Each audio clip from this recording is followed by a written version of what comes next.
If you're listening to this podcast, I feel like I can reasonably make the assumption that at some point in your life, you have read a detective novel. I'll go further. You've probably read at least one whodunit where the sleuth you followed so avidly was a woman. Whether that was Agatha Christie's Jane Marple or Ariadne Oliver, Dorothy Sayers' Harriet Vane, Gladys Mitchell's Mrs. Bradley, or perhaps a more modern creation set roughly when these queens of crime were working, like Elizabeth Peters' Amelia Peabody or Kerry Greenwood's Phryne Fisher.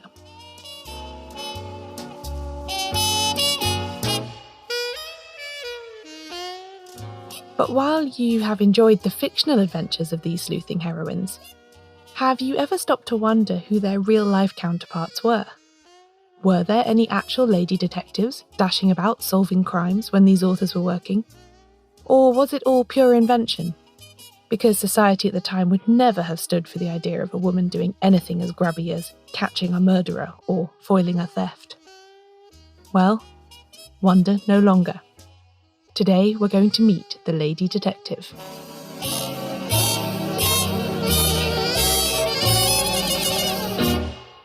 Welcome to Shedunnit. I'm Caroline Crampton.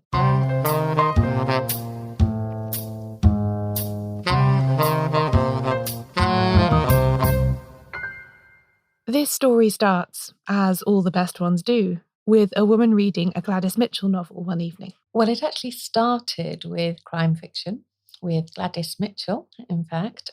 I've been a Golden Age crime fan since I was in my early teens. And I was reading a Gladys Mitchell one evening and just thinking, were there really lady detectives in the Golden Age of crime? I'm doing the job for real. And so I thought, Google will tell me I fancy reading a book about this. And I'll just order one from the library or something. And I couldn't find anything. This is Susanna Stapleton, a freelance historical researcher and the author of a new book that I think you're all going to want to buy by the time we get to the end of this episode. But I'm getting ahead of myself here. What happened after that first failed Google search? I then started looking a bit deeper and I came across just one mention in the National Archives catalogue, which was a description of a photograph of Maud West as London's leading lady detective. And it all started from there. Susanna ordered a copy of this photograph, intrigued by who this Maud West might be, and got her first glimpse of the woman she was about to spend an awful lot more time with. She's very normal looking. So the photograph, when it eventually arrived, just shows it's a middle-aged woman. She's got a beautiful dress on with the most amazing pleating and everything. But she's at her office, in a very ordinary office. The desk is piled with papers. And she's looking through a magnifying glass at a piece of paper, which I say in the book, it could be a laundry list, who knows? It's a publicity photograph, this. But she's got sort of brown, permed hair, a little jowly, and she just looks like a normal person. So not the glam, there's no sort of red lipstick, little sort of hat or anything like that. Not sort of the glam kind of lady detective a lot of people often think about, but not quite Miss Marple either. So Susanna now had an idea of what this supposed lady detective looked like, but she had no other information really. Luckily though, she's rather a dab hand at solving mysteries herself, using the power of archival research and a lot of persistence. She tracked down a few other references to Maud online and traced them all back to a single source. There were just a couple of mentions online once I started to look deeper. And I looked, all of them went back to just one book, which is Elsie Lang's Women of the 20th Century, which is something I use all the time. And I didn't remember there being a detective in it. It's basically a book about, it was written in 1929, I think, and it's just about the amazing things women were doing at that time. Yes, and it turns out she's just, again, in another list. It's sort of 6 words. Miss Maud West is a detective. That's as much as I had to go on. After another tantalisingly brief mention, the next stop was newspapers. The first couple of things I found were, one, her adverts, which were in the classified ads all the time. And they were it was just like something out of Agatha Christie, sort of adverts for her services, and found out she actually ran an agency. So she had staff, she had male and female staff, and she was based in the centre of London, in New Oxford Street. Suddenly, that figure in the photograph had a backstory, a business even.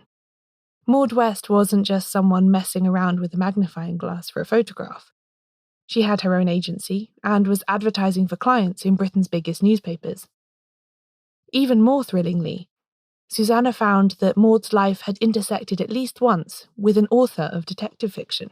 And then the other thing I found on that first rule in the Times was a mention of her chairing a meeting at which Dorothy L. Sayers was the guest of honour. It was a meeting of the Efficiency Club, which I had no idea what that was, but I've looked into it in the book, and it was a fascinating club of professional women that was set up in 1920 or 1919. And they had guest speakers, they had social nights. It was all about sort of women helping other women in the business world. And Dorothy L. Sayers came along to do a talk on efficiency and murder. And Maud was in the chair that night. But the next set of articles that Susanna found were a lot more confusing. It seems that as well as placing advertisements and posing for publicity photographs, Maud West also wrote articles about her own exploits. And what articles they were!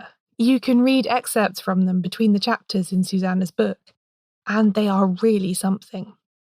In them, Maud describes in the most extravagant terms how she has foiled blackmailers, narrowly escaped armed assailants, recovered diamonds, and travelled the world, often while in disguise as a man. And that's when I realised I'd bitten off quite a bit more than I thought I could chew, in that Maud used the tropes of detective fiction to write supposedly true stories about her work in order to publicise herself. Quickly, though, Susanna realised that Maud wasn't really expecting anyone to take these stories completely seriously. They made her a bit of money, but more importantly, they helped to lodge her name and brand in the minds of any prospective clients among her readers. Again and again in her ridiculous tales, she focuses on the main kinds of cases that were the real-life Maud's bread and butter: missing persons investigations, blackmail cases, and divorce. She also did slightly more specialised work, such as attending country house parties to catch card cheats and kleptomaniacs, but that doesn't come up so much in her writing.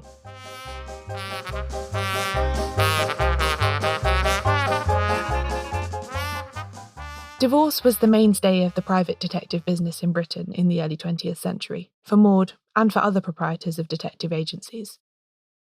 To understand why this was, we need to go back to the mid-19th century when a bill called the Matrimonial Causes Act of 1857 moved the dissolution of marriages from the jurisdiction of the ecclesiastical courts to the civil courts. Up until this point, divorce had been something that was only accessible to the extremely wealthy and privileged, since it required a lot of arcane legal argument and a private bill to be passed through Parliament. Once divorce became a matter for the ordinary civil courts and lawyers, the volume of cases increased enormously, from 3 in the year before the Act to 300 the year after. There were still some major hurdles and inequalities that wouldn't be corrected until the 20th century, including the fact that although a husband could seek a divorce just because his wife had committed adultery, a wife had to prove adultery as well as another factor such as rape, desertion, or incest. The history of divorce, especially from a feminist perspective, is a fascinating topic in its own right. But the relevant point for our story today is that using adultery as grounds for a divorce required proof. There was no such thing as a no-fault or mutual consent divorce, as there is today. Adultery was the easiest and most popular grounds for divorce at the time when Maud was working, but couples who wished to use it needed to have proof and witnesses to present in court in order to get their marriage annulled. As divorce was still a highly controversial and scandalous proceeding, it was often difficult to persuade the people involved to appear, especially if participating in the case would result in notoriety or damage to their reputation. This problem created a market for an impartial but reputable observer, who could be hired by a suspicious spouse in order to collect the required evidence for the divorce petition, and this observer, of course, was the private detective. There are even some excellent accounts of how, in cases where there was no adultery but a couple wanted to get divorced, a detective could help create the required evidence for the courts by providing a husband with a sham mistress and a cast-iron set of witnesses. This was commonly known as a Brighton quickie, since Brighton, a seaside town on the south coast of England, was a popular location for Londoners seeking to end marriages in this way. As for the rest of Maud's work, well, she did all sorts, Susanna says. Blackmail really came into its own in the 1920s. So Maud was working between 1905 and 1939, so it covers an amazing period of social change and especially change in women's lives. So divorce and blackmail and missing people, another thing. It was very much easier to disappear in those days without social media and CCTV and everything like that. So, and everything from checking up on people's fiancés to business credit checking services, because there weren't credit checking agencies. They would basically snoop on everyone and anyone who'd want to. And they would travel abroad to do it as well. They would go wherever they were needed. It would seem that there was plenty of work for a private detective in London in the first couple of decades of the 20th century. But was Maud the only woman to become a professional sleuth? And there'll be more on that after the break.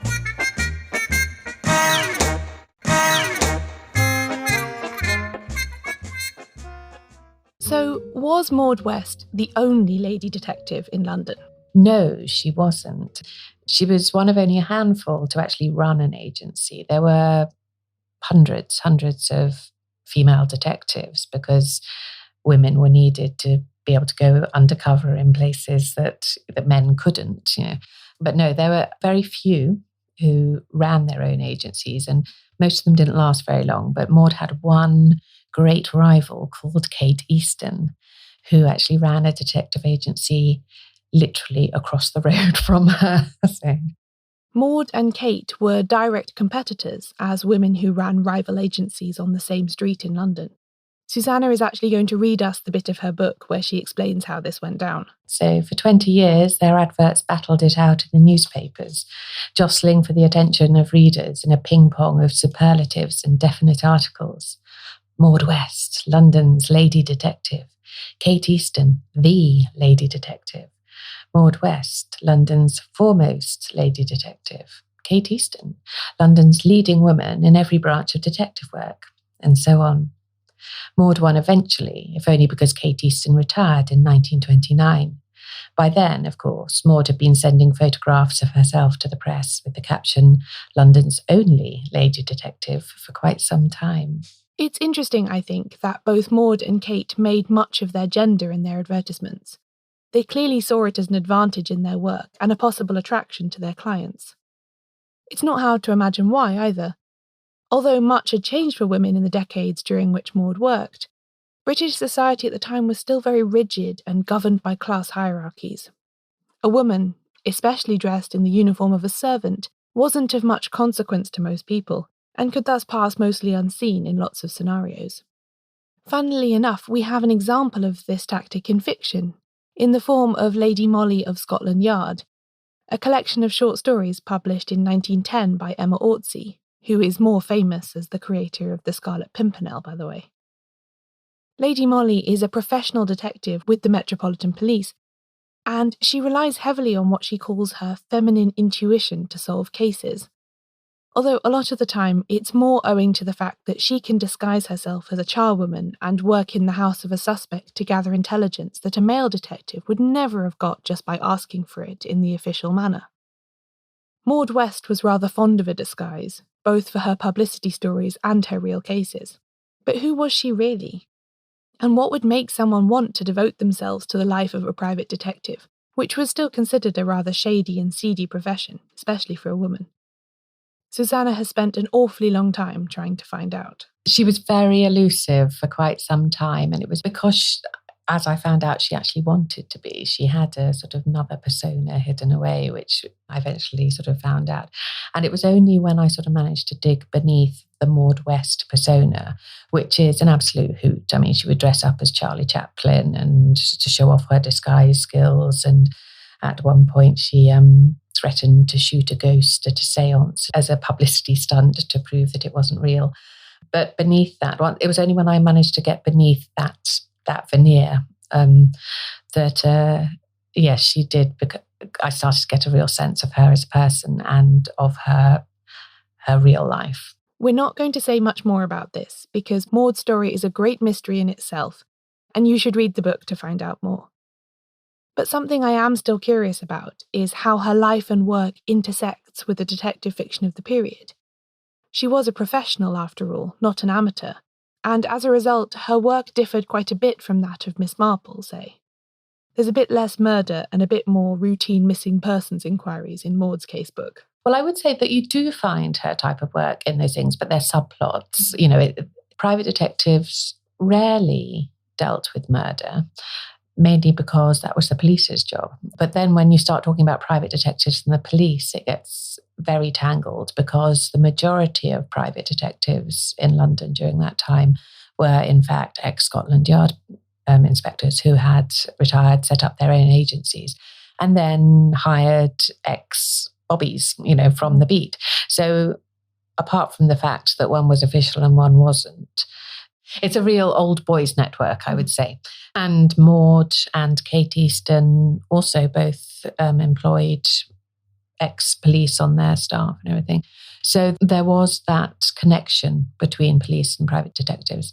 And I think when it came to murder cases, I would be amazed if they weren't consulted, in some sort of swift pint after work kind of way.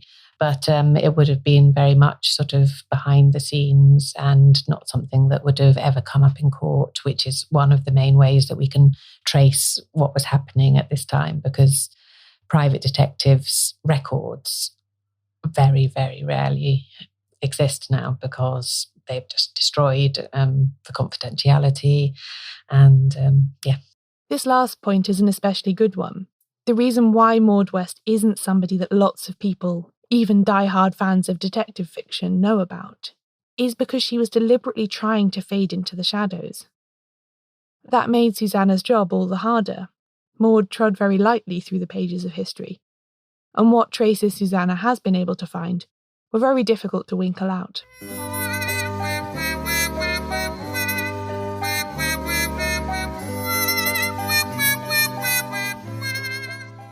In a way, she had to become a lady detective herself, tracking down a missing person. I think had I known what it was going to be like, I probably wouldn't have started it. It was thrilling and hilarious. I mean, I haven't laughed as much doing any other research before. There's just some wonderful things come. But there was one thing, in fact, this is the first quote in the book. Let me find it, which absolutely sums up how I feel at the end of writing this book. And this is something that Maud West wrote in 1914. In all good faith to other women who have become detectives, I would utter one word of advice. Don't. And I think she's spot on there.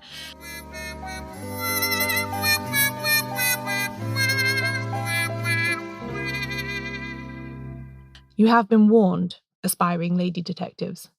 Sleuthing isn't quite as easy as the stories make it seem.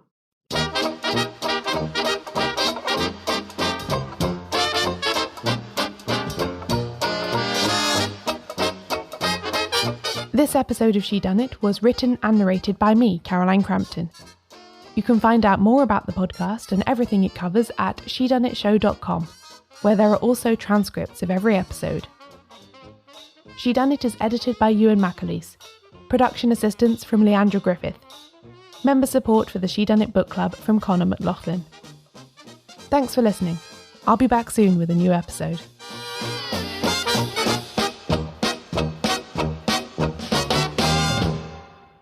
Next time on Shedunnit, murder goes on holiday.